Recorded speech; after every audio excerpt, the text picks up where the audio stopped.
Feliz Páscoa! Ora, novamente aqui, essa saudação durante toda a semana será repetida tantas vezes, grandes e pequenos, procurando celebrar a Páscoa. Mas o que é a Páscoa? Ontem nós vimos, foi uma introdução, né? E vimos que os filhos dos judeus perguntariam isso durante a celebração. O que é isso? Que rito é isso? Então nós vamos caminhar durante essa semana pensando nisso. Nós e a Páscoa. É o significado da Páscoa para nós cristãos. Eu quero ler o texto hoje de Êxodo, no capítulo 12, versículos 5 a 8, que diz assim: o cordeiro será sem defeito, macho de 1 ano. Podereis tomar um cordeiro ou um cabrito e o guardareis até o 14º dia deste mês, e todo o ajuntamento da congregação de Israel o imolará no crepúsculo da tarde. Tomarão do sangue e o porão em ambas as ombreiras na verga da porta, nas casas em que o comerem. Naquela noite comerão a carne assada no fogo, com pães asmos e ervas amargas a comerão. Então nós vamos pensar sobre esse tema, olhando um pouco para o passado hoje aqui. A Páscoa como libertação de um povo no passado. Então, lendo a Bíblia, a partir de Êxodo, nós vamos ver que Deus chamou um homem chamado Moisés para ser o libertador do povo de Israel do Egito. Mas teve muita resistência por parte do faraó. E com o desfecho das 10 pragas sobre o Egito, numa noite em que morreram todos os primogênitos na terra do Egito, Israel finalmente saiu da situação de escravidão em direção a Canaã, a terra prometida, como Deus havia prometido a Abraão lá no passado. E aí, então nós recorremos à chamada de Abraão em Gênesis, no capítulo 12, versículos 1 e 2. Ora, disse o Senhor a Abraão: sai da tua terra, da tua parentela e da casa de teu pai, e vai para a terra que te mostrarei.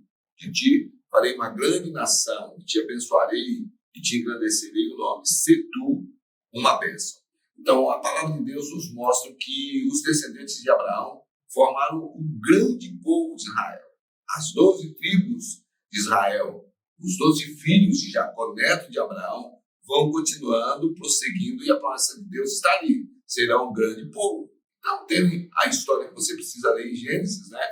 E José, um dos filhos de Jacó, torna-se governador, o homem principal, abaixo do faraó, lá no Egito, o manda-chuva, né? E então ele chama o seu pai, os seus irmãos, chama o povo de Israel para morar no Egito, e eles durante muitos anos foram muito abençoados, tiveram uma vida próspera, trabalhando e vivendo em convivência pacífica ali com o Egito. Porém, depois que José morreu, depois que morreu toda aquela geração, tanto do Egito quanto de Israel, as coisas mudaram. E nós vamos encontrar o registro disso em Êxodo, no capítulo 1, versículos 8 e 9. Entre mentes, se levantou um novo rei sobre o Egito, que não conhecera a José. Ele disse ao seu povo: eis que o povo dos filhos de Israel é mais numeroso e mais forte do que nós. Então, o Egito passou a escravizar o povo de Israel. A história mudou totalmente. Então, durante mais de 4 séculos, 430 anos mais ou menos, Israel viveu debaixo do jugo da escravidão do Egito. E no capítulo 12, portanto, nós temos a narrativa da celebração da primeira Páscoa, porque Moisés, levantado como libertador do povo de Israel, levou a história para o momento em que, na última praga que foi abatida sobre o Egito, os filhos mais velhos morreram de uma forma inesperada, mas só da parte do povo do Egito. Os filhos dos israelitas, os filhos do povo judeu, não morreu ninguém, porque eles obedeceram às ordens de Deus dadas através de Moisés. Então, cada casa dos judeus tinha um sinal, o sangue passado nas vergas das portas sinalizava, então, que aquilo ali era a casa de um judeu. Então, lendo o que se segue depois aí desse texto, você verá como Israel foi liberto e começou a caminhar para a terra prometida. As coisas que aconteceram até que seus descendentes chegassem ali, já é uma história para ser lida com bastante atenção. Então, os israelitas fizeram o que Deus havia mandado naquela noite. mataram um cordeiro, tiraram seu sangue, marcaram a sua casa e comeram o cordeiro assado com ervas amargas e pães sem fermento, porque não tinham tempo para se arrumar. E nós vamos ver isto em Êxodo, no capítulo 12, versículos 11 a 13. Dessa forma, a ordem dada por Deus. Dessa maneira, o comereis. Lombos cingidos, sandálias nos pés e cajado na mão. Comê-lo-eis à pressa, em a Páscoa do Senhor. Porque naquela noite passarei pela terra do Egito e ferirei na terra do Egito todos os primogênitos, desde os homens até os animais. Executarei juízo sobre todos os deuses do Egito. Eu sou o Senhor. O sangue vos será por sinal nas casas em que estiverdes. Quando eu vir o sangue, passarei por vós, e não haverá entre vós praga destruidora quando eu ferir a terra do Egito.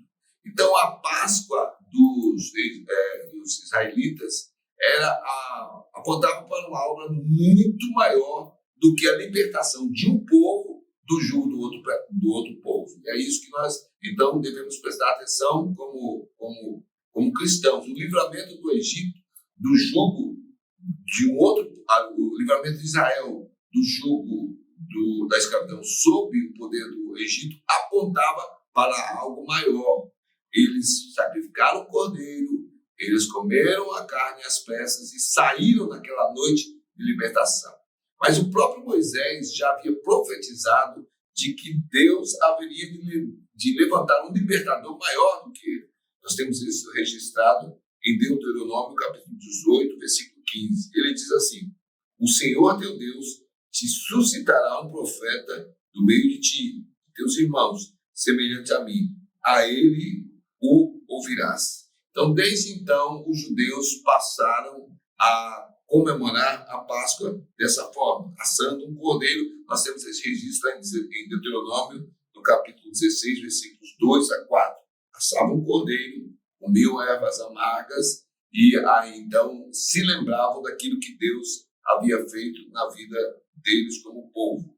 Então, todos os símbolos da Páscoa que nós encontramos na Bíblia mostram para o futuro da Igreja do Senhor. Tudo que aconteceu ali apontava, direto ou indiretamente, para a obra de Cristo Jesus. A libertação não mais de um povo do jugo de um outro determinado povo, mas a libertação de homens e mulheres de todos os povos do jugo da escravidão, do pecado. Então, entendendo assim, a Páscoa é muito importante para os cristãos, mas ela deve ser celebrada a partir de uma nova ótica, que é Jesus como o Cordeiro de Deus, que nos livrou de todos os nossos pecados e garante, assim como Israel caminhou para a terra prometida, garante uma vida eterna. A nossa terra prometida é a nova terra que Deus nos dará com a volta de Cristo Jesus. Então, continue conosco, caminhando durante essa semana, não é? Fizemos a introdução, olhamos para o passado, a celebração aí dos judeus. Vamos caminhar um pouquinho mais e olhar o que significa a Páscoa para nós nos dias de hoje. Até lá. Aguardo você amanhã, nesse mesmo horário.